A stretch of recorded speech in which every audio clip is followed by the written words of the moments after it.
तो चलिए अब हम लोग प्रैक्टिकल देखते हैं इंस्टेंस वर्सेस स्टैटिक ब्लॉक का। ठीक है, लिख देता हूँ इंस्टेंस वर्सेस स्टैटिक ब्लॉक का। ठीक है, यहाँ पे आपको सबसे पहला बात ये याद रखना है कि इंस्टेंस ब्लॉक के लिए हम लोग को कोई भी कीवर्ड का यूज नहीं करना है, मतलब कोई भी कीवर्ड का नीड हम लोग को यहाँ पे नहीं पड़ेगा। ठीक है, इंस्टेंस ब्लॉक के लिए। ठीक है, यहाँ पे अगर कोई ब्लॉक हम लोग क्रिएट कर ले रहे हैं और यही रख दे रहे हैं तो यही हो जाता है इंस्टेंस ब्लॉक। ठीक है, तो यहाँ पे अब हम लोग एक मैसेज लिख देते हैं। ठीक है, जैसे कि मैं मैसेज लिख दे रहा हूँ कोडिंग सर्कल। ठीक है, तो यहाँ पे देख सकते हैं जो इंस्टेंस ब्लॉक है वो हम लोगों ने क्रिएट कर लिया है। ठीक है, तो यहाँ पे सेकंड पॉइंट अब हम लोग को ये याद रखना है कि जो इंस्टेंस ब्लॉक है उसको हम लोग विदाउट ऑब्जेक्ट एक्सेस नहीं कर सकते हैं, मतलब हम लोग को ऑब्जेक्ट क्रिएट करना ही पड़ेगा। तो यहाँ पे मेन मेथड लिख देते हैं। ठीक है, और अभी मैंने जो दो पॉइंट बोला वो आप लोग को समझ में नहीं आ रहा होगा आई थिंक, तो चलिए समझते हैं उसको। हम लोग ने यहाँ पे ऑब्जेक्ट क्रिएट नहीं किया हुआ है। अब चलिए इस कोड को जो है हम लोग रन करके देखते हैं। तो इसको जब हम लोग ने रन किया तो यहाँ पे देख सकते हैं हम लोग का कोई भी आउटपुट नहीं आया, और जाहिर सी बात है आउटपुट आएगा भी कैसे।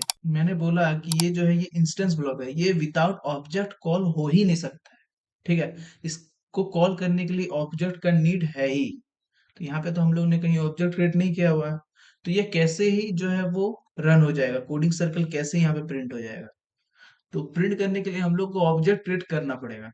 तो चलिए देखते हैं। तो यहाँ पे हम लोग ऑब्जेक्ट क्रिएट कर लेते हैं। ठीक है, यहाँ पे हम लोग ने ऑब्जेक्ट क्रिएट कर लिया है। तो अब इसको हम लोग रन करके देखते हैं। तो अब जब हम लोग ने इसको रन किया तो देख सकते हैं यहाँ पे कोडिंग सर्कल जो है वो प्रिंट हो चुका है सक्सेसफुली। वो किस लिए हुआ है, क्योंकि इंस्टेंस ब्लॉक जो है वो कॉल हो ही रहा है with the help of object, जो हम लोग ने अभी ऑब्जेक्ट क्रिएट किया हुआ है with the help of new keyword. तो ये जो, और एक सीक्रेट बताऊं मैं, तो ये जो इंस्टेंस ब्लॉक है ना, जैसे ही हम लोग ने ऑब्जेक्ट क्रिएट किया ना, ये कंस्ट्रक्टर से भी पहले कॉल हो जाता है। जो इंस्टेंस ब्लॉक है वो कंस्ट्रक्टर से भी पहले कॉल हो जाता है। मैंने अभी क्या बोला, अगर आप लोग को समझ में आया है तो ठीक है, नहीं तो चलिए हम लोग प्रैक्टिकल में देखते हैं। यहाँ पे एक कंस्ट्रक्टर क्रिएट कर लिए। ठीक है, अब यहाँ पे हम लोग एक मैसेज पास कर दे रहे हैं। ठीक है, यहाँ पे हम लोग कोई और मैसेज पास कर दे रहे हैं, डिफॉल्ट कंस्ट्रक्टर ही पास कर दे रहे हैं। ठीक है, ठीक है, तो ये हो गया कंस्ट्रक्टर, ये कंस्ट्रक्टर हो गया, एंड ये जो है ये हम लोग का इंस्टेंस ब्लॉक हो गया। तो यहाँ पे देखते हैं जो किसका जो आउटपुट है वो पहले आता है। तो चलिए हम लोग रन करके देखते हैं। तो यहाँ पे देख सकते हैं मैंने वही बात पहले भी बोला था कि जो इंस्टेंस ब्लॉक है वो पहले कॉल होता है। यहाँ पे देख सकते हैं जो कोडिंग सर्कल है वो पहले रिजल्ट आया, देन जो डिफॉल्ट कंस्ट्रक्टर हम लोग ने मैसेज पास किया हुआ है कंस्ट्रक्टर में वो बाद में कॉल हुआ। आई होप आप लोग जो है इंस्टेंस ब्लॉक को इजिली समझ गए होंगे। तो ये हो गया इंस्टेंस ब्लॉक का बात। तो चलिए अब हम लोग देखते हैं स्टैटिक ब्लॉक। तो जो स्टैटिक ब्लॉक होता है उसको ऑब्जेक्ट से कोई मतलब नहीं होता है, मतलब उसको ऑब्जेक्ट की नीड नहीं होती है। अगर मैं इस ब्लॉक के आगे स्टैटिक लिख देता हूँ, ठीक है, सॉरी, स्टैटिक लिख देता हूँ, तो ये बन गया स्टैटिक ब्लॉक। तो ये जो है ये स्टैटिक ब्लॉक बन गया। तो हम लोग ने तो यहाँ यहाँ से इसको जो है इसको ऑब्जेक्ट की कोई नीड नहीं होती है, जैसे कि मैंने पहले बताया। तो ऑब्जेक्ट को हम लोग यहाँ से रिमूव कर देते हैं। देन ये जो सेट ऑफ कोड है इसको अगर हम लोग रन करेंगे तो ये जो है ये स्टैटिक ब्लॉक जो है ये विदाउट ऑब्जेक्ट का भी सबसे पहले कॉल होगा। चलिए हम लोग देखते हैं, रन करते हैं, देख सकते हैं यहाँ पे कोडिंग सर्कल जो है वो सबसे पहले प्रिंट हुआ है। आप सोच रहे होंगे कि कंस्ट्रक्टर का जो मैसेज है वो क्यों नहीं प्रिंट हुआ। कंस्ट्रक्टर को कॉल करने के लिए ऑब्जेक्ट की नीड होती है, तो हम लोग के पास तो यहाँ ऑब्जेक्ट है नहीं, तो इसको हम लोग हटा ही देते हैं अभी। तो यहाँ पे देख सकते हैं जो कोडिंग सर्कल है वो हम लोग का प्रिंट हो चुका है विदाउट ऑब्जेक्ट। तो इसका मतलब ये है कि जो स्टैटिक ब्लॉक होता है वो क्लास से डील करता है, ना कि ऑब्जेक्ट से। ये तो हो गया एक डिफरेंस। तो चलिए हम लोग और एक डिफरेंस देखते हैं। जो स्टैटिक ब्लॉक होता है ना वो बस स्टैटिक वेरिएबल को ही एक्सेस करता है।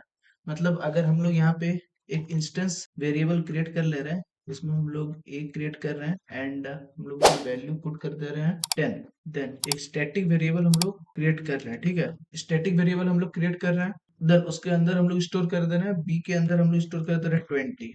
ठीक है, अगर मैं यहाँ पे चाहूँ कि ये जो दोनों है हम लोग का जो, ठीक है, जो ए हम लोग का यहाँ पे ए भी प्रिंट हो और बी भी प्रिंट हो। चलिए हम लोग इसको प्रिंट करके देखते हैं। दोनों के बीच में हम लोग थोड़ा गैप चाहते हैं, देन यहाँ पे बी प्रिंट हो। ठीक है, तो हम लोग रन करके देखते हैं। यहाँ पे जब हम लोग रन करेंगे ना तो ये एक एरर देगा।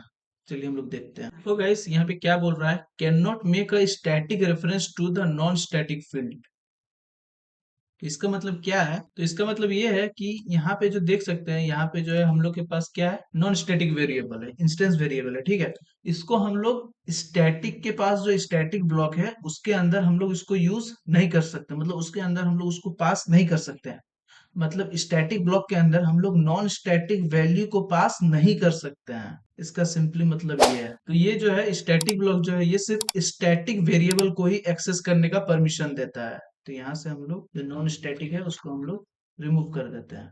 ठीक है, तो चलिए अब हम लोग रन करके देखते हैं। अब कोई एरर नहीं आएगा। यहाँ पे देख सकते हैं जो स्टैटिक वेरिएबल के अंदर हम लोग का 20 डेटा है वो सक्सेसफुली प्रिंट हो गया है। तो यहाँ पे आप लोग समझ गए होंगे जो स्टैटिक ब्लॉक है वो सिर्फ स्टैटिक वेरिएबल को ही एक्सेस करता है। तो अब हम लोग क्या करेंगे, अब हम लोग इसको जो स्टैटिक ब्लॉक को अगर हम लोग नॉन स्टैटिक ब्लॉक बना दे रहे हैं, ठीक है, नॉन मतलब इंस्टेंस ब्लॉक बना दे रहे हैं, ठीक। तो ये बेसिकली क्या करता है, इंस्टेंस ब्लॉक जो है वो नॉन स्टैटिक को भी एक्सेस करेगा एंड जो स्टैटिक है उसको भी एक्सेस करेगा। मतलब ये दोनों वेरिएबल को प्रिंट करेगा।